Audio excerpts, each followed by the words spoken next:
आप कितने भी अच्छे कर्म कर लो, लेकिन समाज आपके बुरे कर्म को ही सदैव याद रखता है।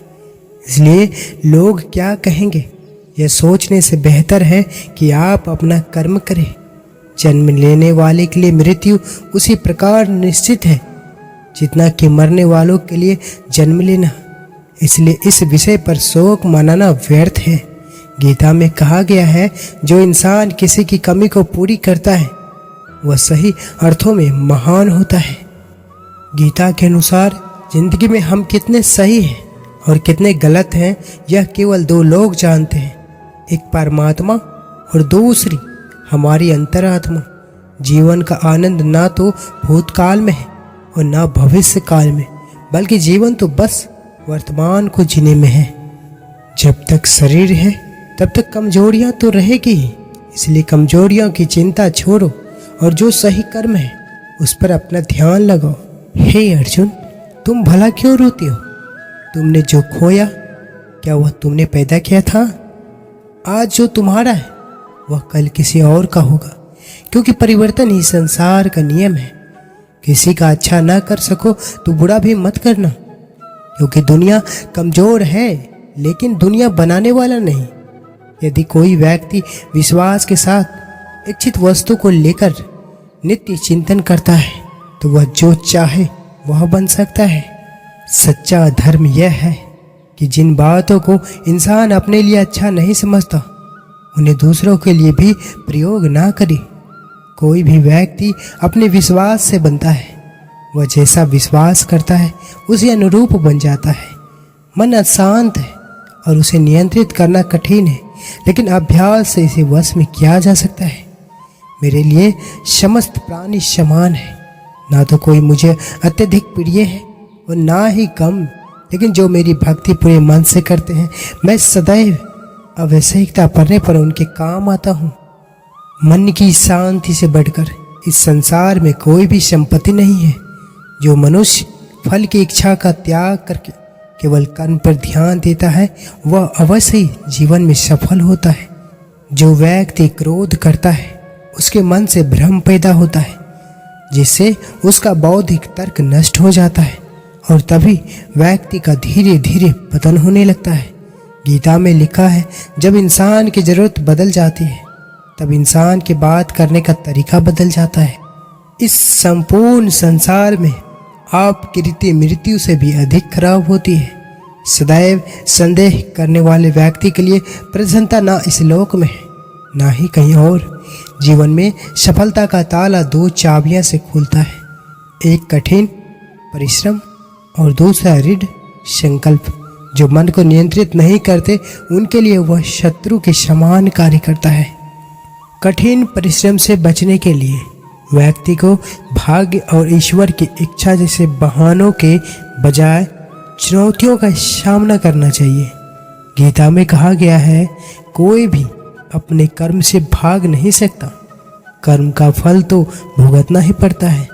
मनुष्य को अपने कर्मों के अच्छे और बुरे फल के विषय में सदैव सोचकर चिंताग्रस्त नहीं होना चाहिए। जो मनुष्य प्रतिदिन खाने, सोने और आमोद प्रमोद के कार्यों में लिप्त रहता है वह नियमित तौर पर योगाभ्यास करके समस्त कलेशों से छुटकारा पा सकता है। जब इंसान अपने काम में आनंद खोज लेते हैं तब वे पूर्णतः प्राप्त करते हैं। माफ करना और शांत रहना सीखिए, ऐसी ताकत बन जाओगे कि पहाड़ भी रास्ता देंगे। व्यक्ति को अपने इंद्रियों को वश में करने के लिए बुद्धि और मन को नियंत्रित रखना होगा। जो होने वाला है वह होकर ही रहता है और जो नहीं होने वाला है वह कभी नहीं होता। ऐसा निश्चय है जिनकी बुद्धि में होता है उन्हें चिंता कभी नहीं सताती है। किसी भी व्यक्ति को ना तो समय से पहले और ना ही भाग्य से अधिक कुछ मिलता है, लेकिन उसे सदैव पाने के लिए प्रयत्नशील रहना पड़ता है। इंसान हमेशा भाग्य को कोसता है, यह जानते हुए भी कि भाग्य से भी ऊंचा उसका कर्म है जिसके स्वयं के हाथों में है। व्यक्ति को आत्मज्ञान के माध्यम से संदेह रूपी अज्ञानता को समाप्त करना चाहिए। मैं उन्हें ज्ञान देता हूँ जो सदा मुझसे जुड़े रहते हैं और जो मुझसे प्रेम करते हैं। सत्य कभी दावा नहीं करता कि मैं सत्य हूँ, लेकिन झूठ हमेशा दावा करता है कि सिर्फ मैं ही सत्य हूँ। परिवर्तन संसार का नियम है। समय समय के साथ संसार में हर चीज़ परिवर्तन के नियम का पालन करती है। हालांकि मैं भूत, भविष्य और वर्तमान काल की तीनों चीज़ों को जानता हूँ, लेकिन मुझे वास्तव में कोई नहीं जानता है। संयम, सदाचार, स्नेह एवं सेवा, ये गुण सत्संग के बिना नहीं आते। मनुष्य जिस रूप में ईश्वर को याद करता है, ईश्वर भी उसे उसी रूप में दर्शन देते हैं। अपने कर्तव्य का पालन करना ही प्रकृति है द्वारा निर्धारित किया हुआ। सज्जन व्यक्तियों को सदैव अच्छा व्यवहार करना चाहिए, क्योंकि इन्हीं के पद चिन्हों पर सामान्य व्यक्ति अपने रास्ते चुनता है। बुद्धिमान को अपनी चेतना को एकजुट करना होगा चाहिए और फल के लिए इच्छा छोड़ देनी चाहिए।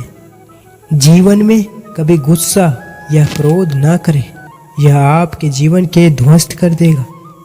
जीवन में कभी गुस्सा या क्रोध ना करें, यह आपके जीवन के ध्वस्त कर देगा।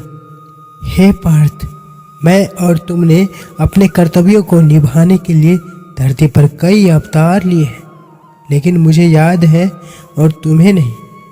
वासना, क्रोध और लालच नरक के 3 दरवाजे होते हैं। मन अवश्य ही चंचल न होता है, लेकिन उसे अभ्यास और वैराग्य के माध्यम से वश में लाया जा सकता है। इंद्रियों की दुनिया में कल्पना के सुखों की प्रथम शुरुआत है और अंत जो दुख को जन्म देता है। इस संपूर्ण संसार में कोई भी व्यक्ति महान नहीं जन्म होता है, बल्कि उसके कर्म उसे महान बनाते हैं। जीवन में कभी गुस्सा या क्रोध ना करें, यह आपके जीवन को ध्वस्त कर देगा। इस संपूर्ण संसार में कोई भी व्यक्ति महान नहीं जन्म होता है, बल्कि उसके कर्म उसे महान बनाते हैं। जीवन में कभी गुस्सा या क्रोध ना करें, यह आपके जीवन को ध्वस्त कर देगा। हे पार्थ, मैंने और तुमने अपने कर्तव्यों का निभाने के लिए धरती पर कई अवतार लिए हैं, लेकिन मुझे याद है और तुम्हें नहीं। जो मनुष्य जिस देवता के विश्वास के साथ भक्ति करता है, मैं उस व्यक्ति की उसी देवता में दृढ़ता बढ़ा देता हूँ। सभी काम छोड़कर बस भगवान में पूर्ण रूप से समर्पित हो जाओ। मैं तुम्हें सभी पापों से मुक्ति करा दूंगा। जो व्यक्ति मैं और मेरा इत्यादि के भावनाओं से मुक्त हो जाता है, उसे जीवन में शांति की प्राप्ति होती है। आत्मज्ञान की तलवार से काटकर अपने हृदय को अज्ञान के संदेह अलग कर दो। अनुशासित रहो, उठो और कार्य करो। जिस प्रकार से प्राकृतिक मौसम में बदलाव आता है, ठीक उसी प्रकार से जीवन में भी दुख सुख आता जाता रहता है। वह कभी अस्थायी नहीं रहते। जो लोग परमात्मा को पाना चाहते हैं, वह ब्रह्मचार्य का पालन करते हैं। भगवान श्री कृष्ण कहते हैं कि मैं इस संसार की सुगंध हूँ, अग्नि की ऊष्मा हूँ और समाप्त जीवित प्राणियों का आत्मा संयम हूँ। बुद्धिमान व्यक्ति कभी भी कामुक सुख में आनंद लेते हैं। वह सदैव मोक्ष की प्राप्ति के लगे रहते हैं। संपूर्ण संसार में जब अधर्म और पाप बढ़ता है, तो मैं धर्म की पुनः स्थापना के लिए धरती पर अवतार लेता हूँ। जैसे अंधेरे में प्रकाश की ज्योति जगमगाती है, ठीक उसी प्रकार सत्य की चमक भी कभी फीकी नहीं पड़ जाती है। इसलिए व्यक्ति को सदैव सत्य बोलना चाहिए। जैसे अंधेरे में प्रकाश की ज्योति जगमगाती है, ठीक उसी प्रकार सत्य की चमक भी कभी कभी फीकी नहीं पड़ती। इसलिए व्यक्ति को सदैव सत्य बोलना चाहिए। व्यक्ति को अपने आप को सदैव ईश्वर को समर्पित कर देना चाहिए, तभी वह दुख, चिंता और परेशानियों से मुक्त रह सकता है। प्रिय दर्शकों, आपसे विनती है, प्रार्थना है, आप अगर इस चैनल पर पहली बार आए हैं तो कृपया चैनल को सब्सक्राइब अवश्य करें। जय श्री कृष्ण। हमारे प्रिय दर्शकों, आप